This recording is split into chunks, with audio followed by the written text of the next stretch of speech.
Hey guys, Robert here, writer and producer of Chair of Swords. If you enjoy this podcast, don't forget to rate and review on iTunes. Seven Lamb Productions presents Chair of Swords. Episode 4, A New King.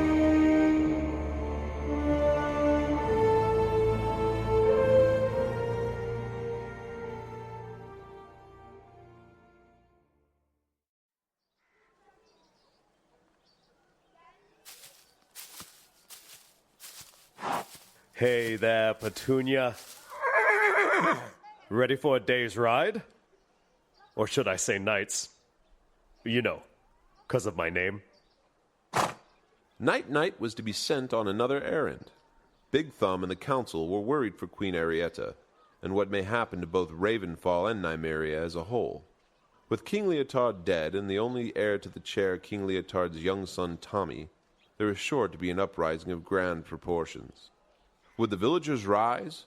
Who would fight for the chair? Would the royal army dissipate? The councillors were worried.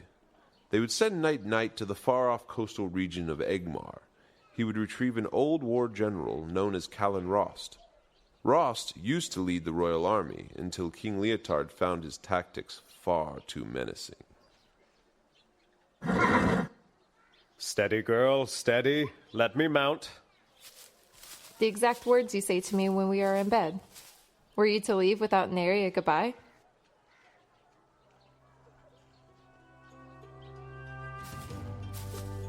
I left you a letter in your room. I did not see it.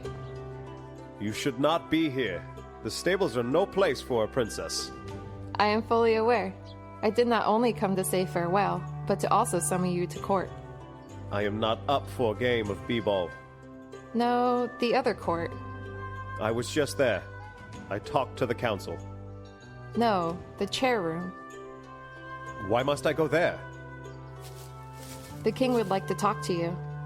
Tommy, he is but a babe. He cannot talk yet. He is the rightful king, now that my father has passed. He is not even 1 year old. He is still king, and he would like word before you fetch General Rost. Night followed Princess Espoda to the chair room.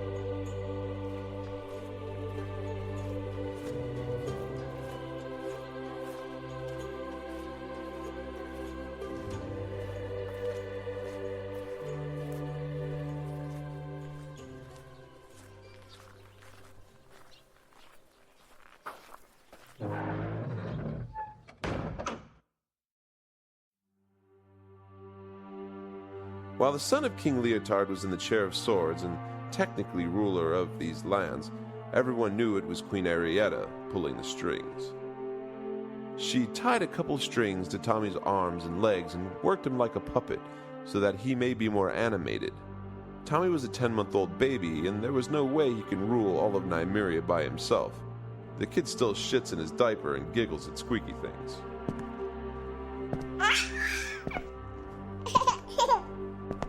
Hello, Tommy. Coochie-coo. Silence. You will not speak to the king that way. He is a babe. He is king. Milady, I mean no offense when I say that a baby should not rule all of Nymeria. Tommy is smart. He takes after his late father. But he is also young. He needs to suckle from a breast. He is clutching yours as we speak. He is but frisky like his father before him. That would be called incest and is quite gross. King Tommy would like a word. Are you sure it is not you who would like a word, milady? No, the king summoned you. Isn't that right, King Tommy? Why must you call him by his given name? Go ahead, King Tommy. Night has been summoned.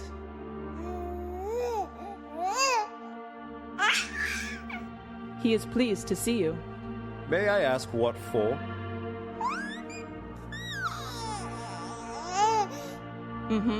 Yes.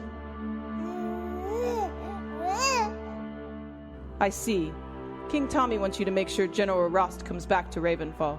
If he should turn you down, you must intrigue him with riches. What riches? I went to the Dockwoods with a measly $10. Let me ask King Tommy. Queen Arietta, may we bypass this lame attempt at a translation? I do know it is you I'm speaking to, not baby Tommy. King Tommy, pronounce it right.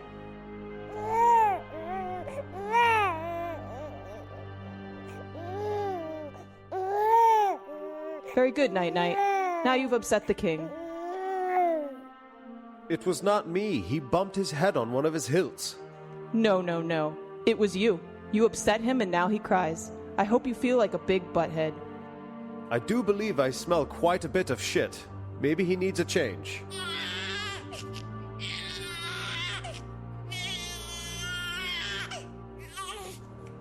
The king is fine. He is upset with your backtalk. A claim to riches will not work. I must present the general with riches, or he will label me a liar. Tell him the riches wait for him in Ravenfall. What if he still does not want to part? Let me ask the king. Queen Arietta picked up young King Tommy and bounced him on her bosom. He slowly calmed. There, King Tommy. Night-Night will stop asking such hard questions. He will stop his backtalk, and he will be a good knight. Yes, he will, yes, he will. He will not be a butthead.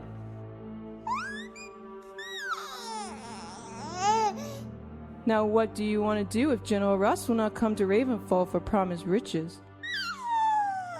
Uh-huh. Uh-huh. Well? Promise him a wife. What if he does not want to be wed? Enough with the questions. The king is once again upset by you. He has a full diaper. I can smell the foulness from here. Well, the only reason he pooped his pants is because he's fed up with his best knight asking so many damn questions. The only reason he pooped his pants is because he is a babe and does not know well enough not to poop his pants. What is that supposed to signify? That he should not be king, but waiting in his wooden crib for his baba. He does not need a baba. He uses a mason like his father. Does he really? No, not as of now, but he will someday. Well, yes, I would hope so. I would hope by the time he is a full adult, he would not be using a baba. You mock the king. You pretend he is giving orders. I do no such thing. Queen Arietta continued to bounce King Tommy up and down to get him to settle.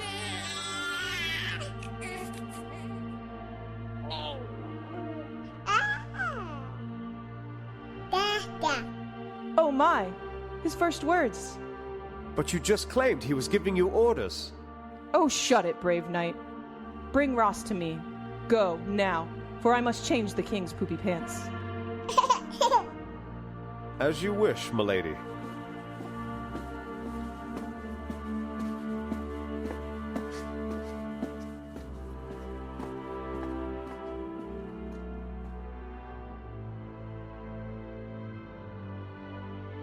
Before Night-Night left the hall, King Tommy had one more bit of information to give him. It was goo goo gaga fart noise. Queen Arietta translated. If General Ross turned down the offer of returning to Ravenfall and turned down the offer to be wed, he would then be granted Princess Espada to do with as he pleases. Marry her, bang her, build a medieval unicycle with her, it did not matter. She would be his. This news did not please Night-Night, for he loved Princess Espada, but he kept that to himself.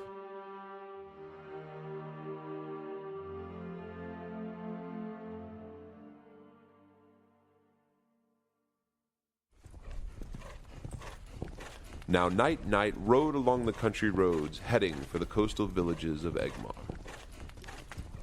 When the sun reached high noon, Night eased Petunia to a trot.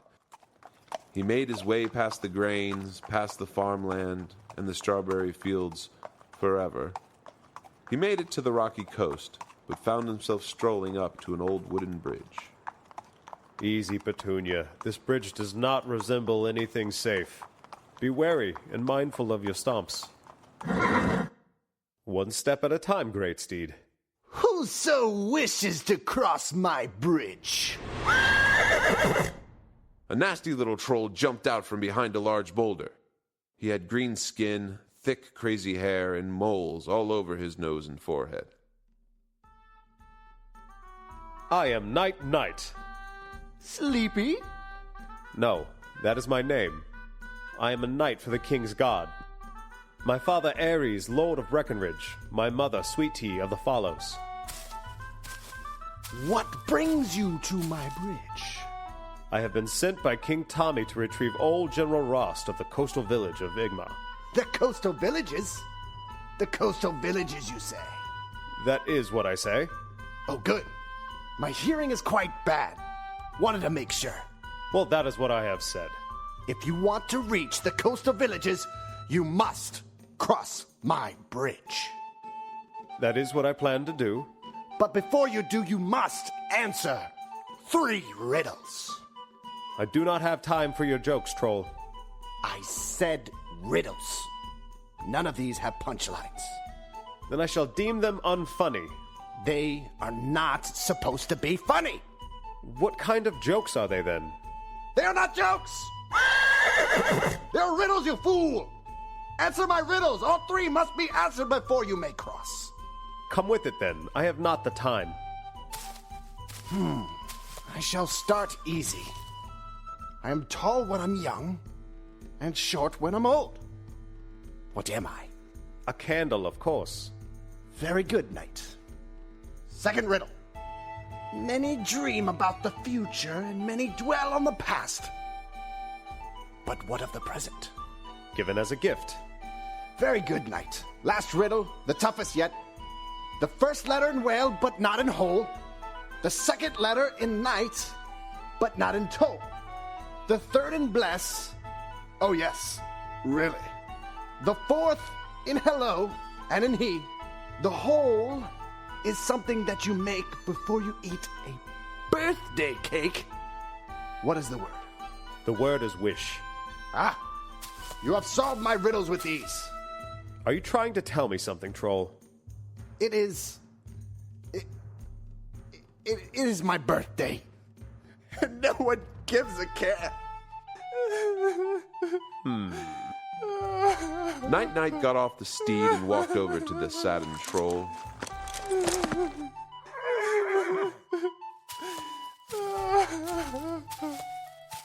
No one cares about a lonely troll. But they should not. I am an asshole who does not let anyone cross a rickety bridge. There, troll. Do not console me. You got no presents for your day of birth. No! Not a bit of cake. No! I am not a friend. Because you were an asshole. Yes. Will you be my friend? No, not at all. You are gross and you are an asshole. I'm in great need of crossing this bridge, but you have scared me by jumping from behind a rock. And you have stalled my progress by telling me unfunny jokes. They are riddles! Riddles! Regardless, I must leave. No one wants an old troll as a friend. This is indeed true. You smell very bad. You live under a bridge. Some days I live behind that rock. That does not make it better. I must turn my life around. But I do not understand how. I have an idea that may work, but I must make haste. I will do anything. My only friend has been a half-dead rat dropped from an eagle's beak many a day ago. Shut up, collaborate, and listen to me as I explain what needs to be done. I will transform you into a better, more visually suitable man, if that is what I may call you. Do you mean? I do. Makeover! Night took down his pack and sifted through. He pulled out a few articles of clothing and had the troll change into them. He patted down the troll's hair, put a helmet on his head, rubbed some berry juice on his skin, brushed the troll's teeth, put shoes on his feet, and taught him manners.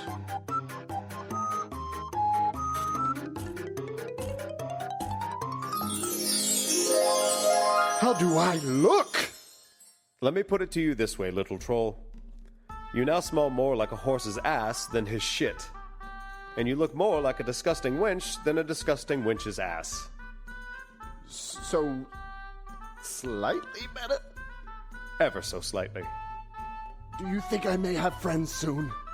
Stop being an asshole who jumps out from behind rocks and stalls people's progress across your bridge, then sure. I do not want to just let anyone use my bridge. I built it with my own hands. Then may I suggest charging people a nickel to cross? Like a tax? Try calling it another word. What if I call it a... Just then, a fly flew into the troll's mouth, causing him to cough. Yes, that is what you should call it. I'm sorry, I did mean to say troll, not toll. No, you had it right the first time. Toll is a much less disgusting word. You believe so? I do. So, from now on, I shall no longer pop out and ask riddles for use of my bridge, but charge a nickel for passage. This will be known as a toll. Sounds good. I am happy for you, gross one. I must go now. Happy birthday.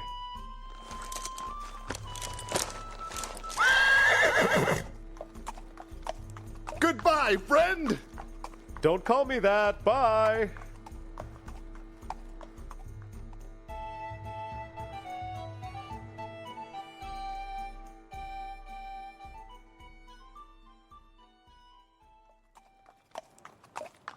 Hours passed, and Night-Night knew he would never make it to Egmar before dark. Instead, he found a small cave on the side of a cliff face. He brought in Petunia and set himself afire.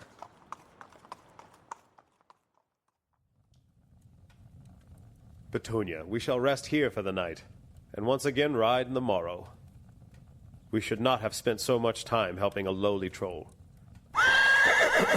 What is it, girl? Are you spooked? Oh, no. Just then, a cave lion descended from his loft. Night-Night reached for his sword, but did not reach it in time. The cave lion pounced, knocking Night-Night to the ground. Night-Night tried to free himself from being pinned, but could do no such thing. Instead, he looked into the eyes of the creature as it opened its mouth, displaying rows and rows of teeth. Night-Night knew this was the end for him. He did not scream like a sissy girl, but instead closed his eyes and thought of his love. Goodbye, Princess Espota.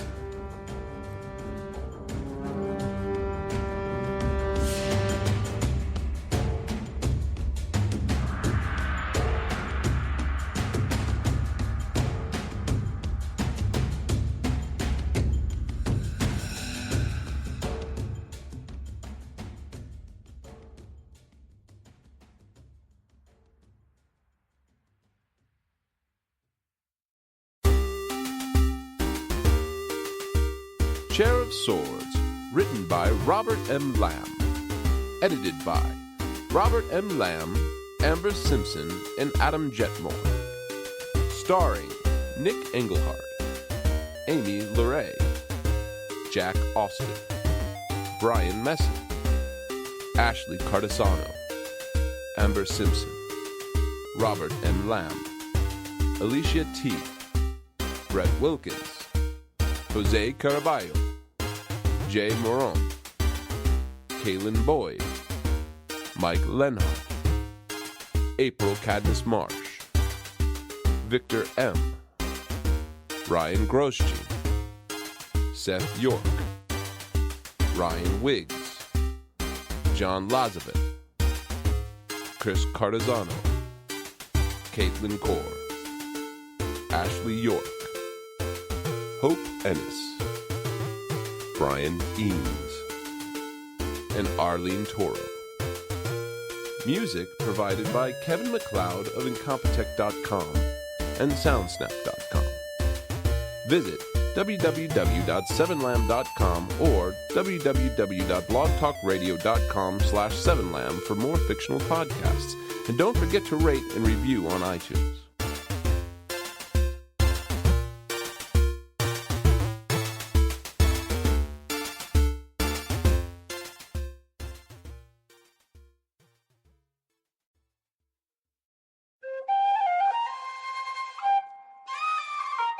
This has been a Seven Lamb production.